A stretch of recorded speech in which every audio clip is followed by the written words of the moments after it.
प्राचीन समय में सगर नाम के प्रतापी राजा थे, जिनको हम भगीरथ के नाम से भी जानते हैं, जो अपने परोपकार और पुण्य कर्मों के कारण तीनों लोकों के साथ चारों दिशाओं में काफी प्रसिद्ध थे। राजा सगर की इतनी प्रसिद्धि को देखते हुए देवताओं के राजा इंद्र को यह चिंता होने लगी कि कहीं राजा सगर स्वर्ग पर अपना अधिकार न जमा लें और स्वर्ग के राजा न बन जाएं।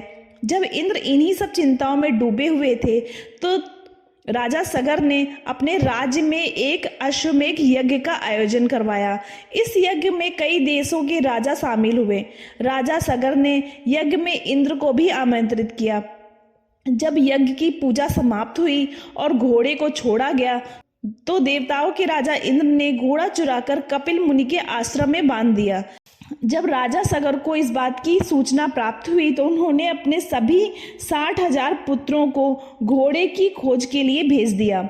अश्वमेध यज्ञ के घोड़े को खोजते हुए जब राजा के सभी पुत्र कपिल मुनि के आश्रम पहुंचे तो उन्होंने यह देखा कि उनके द्वारा अश्वमेध यज्ञ की पूजा में छोड़ा गया घोड़ा कपिल मुनि के आश्रम में बंधा हुआ है।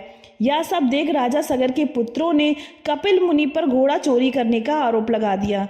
अपने ऊपर लगे झूठे आरोपों के कारण कपिल मुनि बहुत ही क्रोधित हो गए और अपनी तप शक्ति से श्राप देकर राजा के पुत्रों को जलाकर भस्म कर दिया।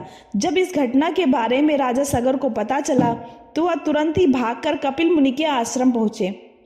आश्रम पहुंचकर राजा सगर ने कपिल मुनि से अपने पुत्रों को जीवन दान देने की प्रार्थना की, लेकिन इसका कोई लाभ नहीं हुआ। बहुत बार निवेदन करने के बाद कपिल मुनि ने कहा, राजन, आपके सभी पुत्रों के मोक्ष का एक ही रास्ता है।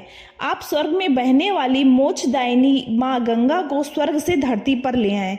यह सुनकर राजा सगर के पोते अंशुमन ने यह प्रण लिया कि जब मोक्षदायिनी माँ गंगा को पृथ्वी पर नहीं लाते और उनके वंश का कोई भी राजा शांति से नहीं बैठेगा।